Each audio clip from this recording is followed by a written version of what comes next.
Bonjour à tous, j'espère que vous allez bien. Aujourd'hui, 27e jour du mois de Ramadan. Et je vais vous proposer de faire ces délicieux croquants. Alors, si vous voulez la recette, bien évidemment, restez avec moi jusqu'à la fin.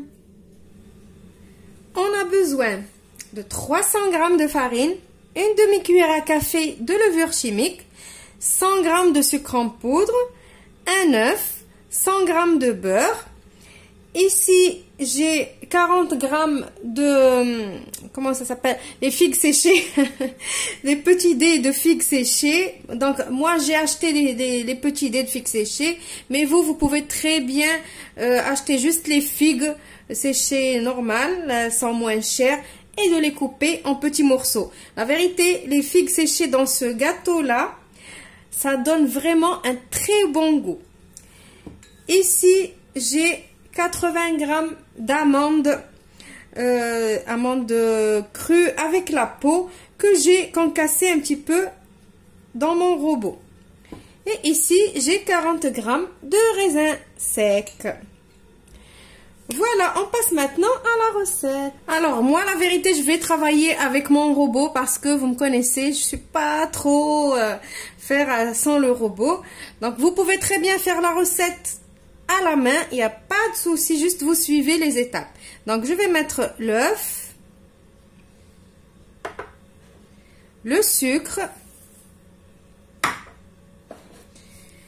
et le beurre. Donc, le beurre, si vous n'allez pas utiliser de robot, utilisez un beurre pommade. Moi, ici, comme c'est le robot, c'est pas grave si mon beurre, il n'est pas pommade. Voilà, donc je vais mélanger d'abord tout ça. Voilà, maintenant je vais rajouter les amandes, mes figues, les raisins et je vais mélanger encore. Voilà, alors pour ceux que ça intéresse de travailler avec le robot comme moi, à la première étape j'ai mis vitesse 6 10 secondes et là j'ai mis sens inverse vitesse 3 15 secondes. Maintenant, je vais rajouter ma farine et ma levure et je vais mettre le programme malaxer. 1 minute 30. Alors, j'étais en train de malaxer ma pâte et je me suis souvenu qu'il fallait une cuillère à soupe d'eau de fleur d'oranger. Je la rajoute et je continue de pétrir ma pâte. Et voilà, la pâte, elle est prête. Elle est comme ça. Regardez. Vous avez vu, il faut qu'elle soit comme ça. Donc, je vais la débarrasser. Alors, voilà ma pâte. Maintenant, je vais la partager en 2 ou en 3, je ne sais pas, pour faire des boudins. Je vais essayer en 2. Et on va faire des boudins.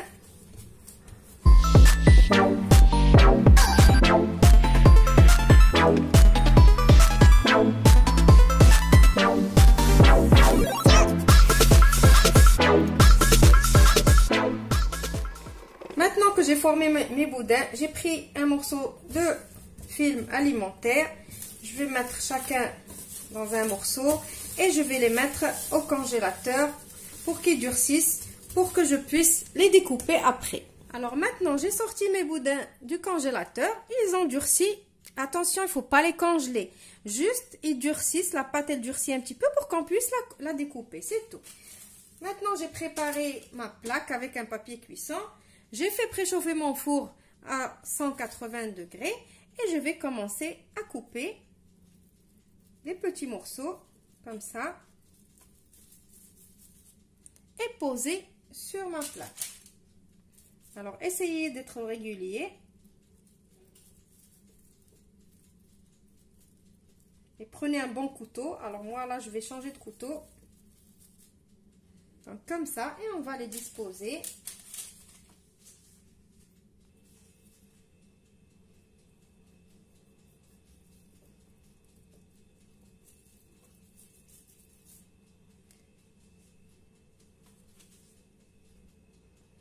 Donc, je préchauffe mon four à 180 degrés. On va mettre les gâteaux à cuire 20-25 minutes. Mais attention, quand je dis 20-25 minutes, vous n'êtes pas obligé de mettre 20-25 minutes dans votre four. On n'a pas tous les mêmes fours. Donc, surveillez la cuisson de vos gâteaux. Et je vous retrouve juste après pour le résultat final. Et voilà le résultat de ces petits croquants. Donc, l'avantage de ces croquants, c'est que vous les faites cuire d'un seul coup. Donc, on n'a pas besoin de pré-cuire le boudin et après couper et recuire les morceaux, chaque morceau tout seul et tourner, retourner, faire plein d'étapes. Comme ça, franchement, ça a vraiment un bon goût et c'est mieux. C'est rapide, facile à faire. Voilà, donc la quantité que je vous ai donnée, elle m'a fait ça. Plus ça. Mais après tout, la quantité va rester, ça dépend le boudin que vous allez faire. Peut-être vous allez choisir de faire un gros boudin et couper, et vous allez avoir des gros croquants. Vous allez, par exemple, peut-être couper plus fin ou plus épais que moi. Donc, la quantité exacte, je peux pas vous la donner exactement. Moi, ça m'a fait ça. Après, chacun va avoir la quantité qu'il va faire. Voilà. Donc, j'espère que la recette, elle vous a plu, que vous allez l'essayer, la la li et la la la et tout. Donc, n'hésitez pas de vous abonner à ma chaîne si vous aimez mes recettes ou si vous aimez un petit peu ce que je fais et comment je suis et mon humour et tout. N'hésitez pas de vous abonner, d'activer la petite cloche pour recevoir toutes les notifications. C'est important d'activer la petite cloche, de commenter la vidéo pour me dire ce que vous avez pensé de la recette ou de moi.